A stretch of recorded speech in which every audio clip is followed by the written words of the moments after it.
Welcome to December's Tech of the Month in association with Garmin. And being the last of the year, we decided to use this opportunity to look back at the most popular tech stories that we published on Cycling Weekly. But before we move on to look at those stories, we do have an opportunity for you to win a Garmin Heart Rate Monitor Pro.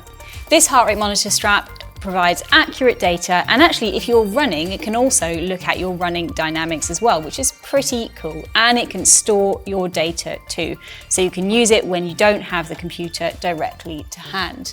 In order to be in with a chance to win the Garmin Heart Rate Monitor Pro, click on the link in this video description and head over to the website to answer one single question. The competition will stay open for 3 weeks after the date this video comes out. So first of all, we're basing these stories on actual traffic, what you click on. We haven't messed around with the figures at all. And secondly, people love calamity, so that the best performing stories are going to have the worst things happening in them. The most clicked on story within Cycling Weekly's tech content this year was about Bastian's handlebar at the Tokyo Olympics. Bastian is an Australian brand and they use additive manufacturing, basically 3D printing. They bought 3D printing in-house when they bought a Renishaw printer, and they were well known for working with the Australian track team. Unfortunately, during the Tokyo Olympics, Alexander Porter crashed during the team pursuit. Thankfully, he was okay and they were able to repeat their effort, but the cause of that crash was very clearly a snapped base bar. And Cycling Weekly's source told us that this was produced by Bastian. At the time, that wasn't confirmed. However, we had a link to Bastian's website which showed a base bar. Shortly after the crash, this page was 404ing and there was nothing on there, but checking a cache off the page, it had clearly previously shown a base bar. And that base bar did look incredibly similar to the one that we saw snapped at the Olympics. So this wasn't actually a carbon bar, was it? It's 3D printed titanium. Yeah, there was a lot of question about that when it first occurred, because it did look like it was constructed from carbon, but no, Bastian brought 3D printing in-house when it bought a Renishaw printer, and it definitely uses titanium alloy, and it was later confirmed that this was their unit. So the second most read story on Cycling Weekly's website this year has been, why does Cav's chain keep coming off after sprints? There have been many memorable racing achievements this year, and Cav's equalling of Eddy Merckx's record of 34 Tour de France stage victories has got to be one, but it seems that what you're most interested in is exactly why his chain keeps on coming off at the end of sprints. Albert, you spoke to Dov Tate of Parkour Wheels, asking just exactly why this might be happening. Yeah, I did. Now, he's a man who knows a lot about wheels. He conducted a groundbreaking study into the way wheels behave in real-world conditions, and he told us that probably the most likely reason why it was happening was that for a start, the free hub is going very fast, at 70 kilometers an hour or thereabouts. And when Cav stops pedaling really suddenly, the free hub stops, but the chain's keeping on moving. So it's probably that combination of the very sudden stop in pedaling that just makes the chain fly off.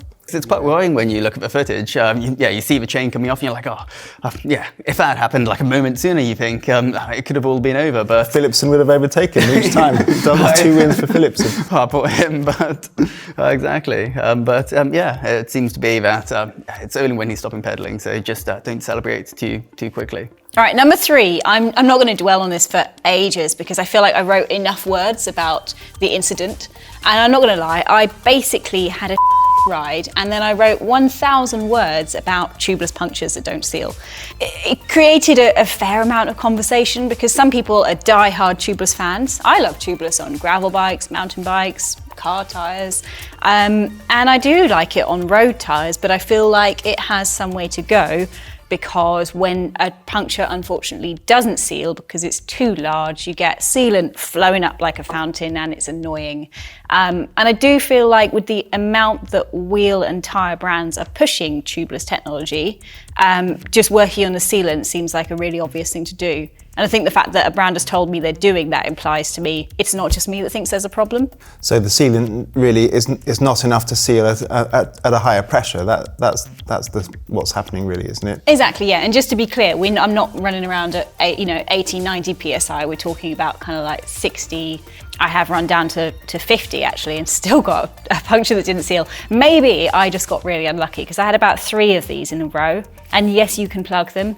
Those are options as well. They don't always plug successfully. So yeah, I'm not against tubeless technology at all. I want to make that really clear, but I think there are some ways that it can be improved. Maybe some kind of rating system for sealant, but I mean it's hardly possible because But is it though? I mean, that would be cool. It would be rating for sealant. Bike industry, that is the next thing.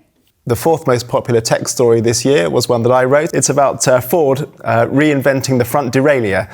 The car company registered a US patent for a front derailleur that wasn't activated by a cable or a Di2 style servo. So what have Ford actually done to reinvent the derailleur? Ford's design uses two moldable wires made from nitinol, which is a titanium alloy that changes shape when heated or when an electric current's applied, which moves the derailleur like this and like this. Yeah, so is that just for the front derailleur then, or is there a rear derailleur as well? It's just for the front derailleur, because the idea is that it's going to be an automatic shifting system. So it's based on detecting a rider's cadence, and then it shifts between the chain rings depending on their cadence. How many chain rings does it shift across? Is it just a double? Two, There's not the sort of movement. It couldn't manage to do a triple, or do you think it was just done on a double? I think it would be able to do a triple if there were three wires. It's clever stuff, but I mean it's really simple, but really clever at the same time. And what kind of market was Ford aiming this at? Well, I mean it's aimed at the e-bike market. Just probably because it doesn't shift particularly quickly, I would have thought. Automatic shifting for bikes. I've seen that being tried a few times, like some like startup things, but it's never really taken off. But do you think that Ford, with its sort of background, automotive background, and automatic shifting there, that it might be able to bring this forwards and something that it might be able to develop? I mean, I think that it's really, I mean, a company like Ford has a huge amount of money and a huge amount of R&D at its disposal as well. So if they wanted to do something like that, then there's no doubt that they would be able to and make a good job of it as well. So I think probably Shimano and Campagnolo and SRAM need to watch out. Yeah. Next up, we have a story that we did reference in last month's Tech of the Month, and that was the Specialized SL7 recall. In 2020, the Specialized tarmac merged with the Venge and it became more aerodynamic, so it became the all-rounder bike and the Venge was discontinued. However, in October 2021, it emerged that Specialized was due to issue a recall, and it said that this only applied to bikes that were on the road and not to bikes that were in store, because these had already been fitted with a replacement system. A replacement system replaces both the compression ring, which acts as a cable guide for the proprietary integrated system, and also the expander plug, which is now significantly longer. So, I mean, our concern really was that if there had been two instances of failure and new systems had already been fitted to bikes in store, the new system had been developed and had been fitted to new bikes, and the stop ride notice was only issued once those new systems were ready and in store for people to take their bikes in. And that raised some questions to us. Specialized later told us that there was no further comment on the Tarmac SL7 recall, which we really felt was quite disappointing. We've already discussed this Tarmac story. Actually, Specialized has made it quite hard for us to cover it in depth by not giving us any further comment. What we wanted to talk about was the wider story of recalls. Now, recalls are nothing new. They have always happened, but have we seen more of them in the last year?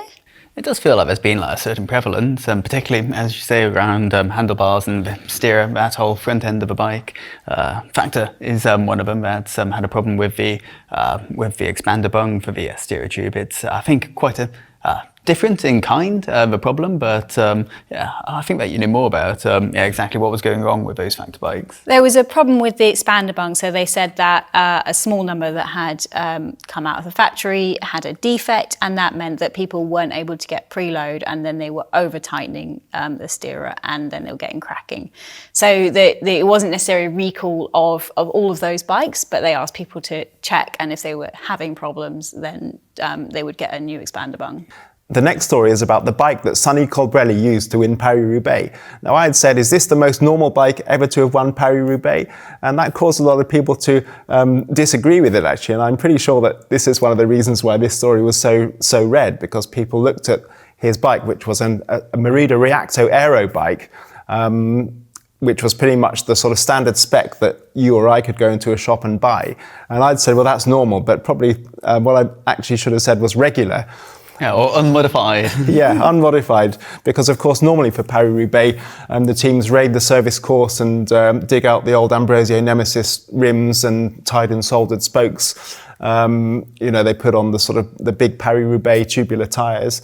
But this time it was just a completely ordinary spec, disc brakes, Di2, and as far as I was concerned, that was normal. So what was the spec he was riding? What is the normal setup for Team Bahrain Victorious? Yeah, so it's the Merida Reacto Aero bike, and it has a Dura-Ace Di2 group set. It has Vision Metron 60 SL wheels, disc brakes obviously, but probably the most normal, the most regular thing about it is that it uses the new Continental tubeless tyres rather than tubulars. Tubulars were always considered to be absolutely essential for the jagged pavé of Paris-Roubaix. But I think this really shows that bikes have just come on to such an extent that an aero bike is suitable to ride in Paris-Roubaix. You can get away with it. You can win on it even. And I think this probably is a watershed moment for bikes. I mean, I think that, a lot of people who commented on this story said, well, this isn't the first aero bike to have ever won Paris-Roubaix, because Matt Hayman won on the Scott Foil in 2016, which is a good point. But he was using the Paris-Roubaix tubulars. And so I think because Colbrelli was using tubeless tyres, ordinary tyres on ordinary wheels, for me, I think this really is the most normal bike to have won Paris-Roubaix so far. Back in June, we reported on the closure of Shimano's component factory in Malaysia being shut down due to a national lockdown. The factory had been operating at only a 60% capacity, but when we got to the 10th of June, the factory closed down completely and was going to stay that way until the 28th of June. Now, this component factory isn't where the high-end Shimano components are manufactured. That's in Japan for Ultegra and Dura-Ace and those top-tier group sets. This was going to be affecting the lower tier, the Shimano Sora, the 105, all these kind of workhorse group sets, which affect a lot more people. There's more of these group sets are sold, and so there was potential for this to cause quite a lot of disruption to quite a large number of people, and evidently it sparked a large amount of interest with a number of people that were reading the article.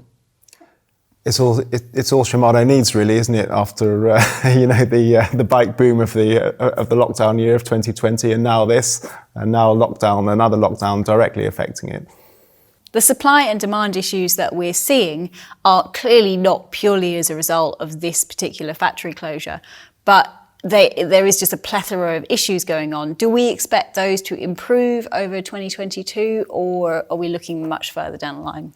Yeah, well, maybe as we get into the later stages of 2022, things are going to start ironing themselves out. But I think that as we come up to Christmas and the amount of strain that, because cycling is like a tiny sliver of the global trade, isn't it? And so with everything that's going to be going on with Black Friday and all the other supply demands in the supply chains, I think that getting hold of cycling products is still going to be a little bit squeezed as we come into the next year.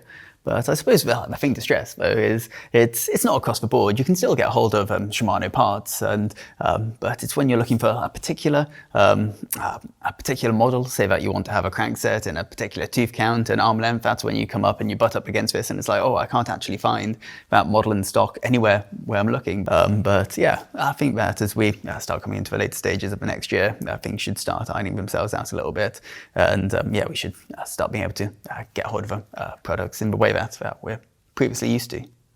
The last story on our list was UCI's innovations manager Mick Rogers telling us that the fans of cycling do not want to see Formula One in racing, which I found quite ironic because Formula One is actually quite a popular sport. However, the reason we were talking about this was the fact that the UCI had banned metabolic sensors from racing, and obviously all eyes turned to Super Sapiens, who make blood glucose monitoring sensors. Quite a number of pro teams were using that, including Team Ineos and also Canyon SRAM. Yeah, so what's the worry here that it's going to be making the racing a little bit too formulaic, almost like racing by numbers kind of thing? Yeah, exactly. So that was one of the concerns, and that's where this Formula One element came from. In that, in Formula One, you've got like different tyre compounds, and that almost makes such a huge difference to the racing. And a rider being able to know exactly when they need to fuel could mean that racing became quite formulaic. He did also give some other reasons. Those were that it could promote inequality because not everyone can afford this technology. The sensors are actually quite expensive. And also there was concern about data remaining with a team when the rider had left. So, you might still have an ex-rider's data on when exactly they need to fuel and how they need to fuel, and that could somehow be used further down the line. So valid concerns. But on the other hand, everybody's power data is out there for everybody to see anyway, which is just as useful as their fueling, their pit stop data, surely. Exactly, and that definitely interferes with the Formula One argument, because power meters are still allowed, and power meters can definitely make racing formulaic, because a rider knows, like, I cannot go over this line. Yeah, that can definitely impact racing. And power meters aren't banned. No, power meters are not banned. So neither is race radio. Yes, so yeah, race radio is another one. Again, very Formula 1-esque. So it does make you question, well, why specifically this technology and not all these other technologies that kind of have the same effect? Obviously, we had to give a right to reply, so we spoke to Super Sapiens CEO Phil Sutherland. Clearly, he was not particularly in favour of this ruling, and he did say he'd also written to all teams to offer to provide them with these sensors free of charge, that they could use them in training. And he called this a really big step backwards in rider welfare. He said that riders becoming hypoglycemic, which he was saying there was evidence of that, can cause crashes and then can make racing dangerous. So, really, there's good arguments on both sides, and I would be definitely intrigued to see if this ruling stays in place. I hope that you enjoyed this December edition of Tech of the Month in association with Garmin. And if you have any comments, then leave them in the section underneath as usual. And also please like and subscribe, and we hope that you have a lovely Christmas.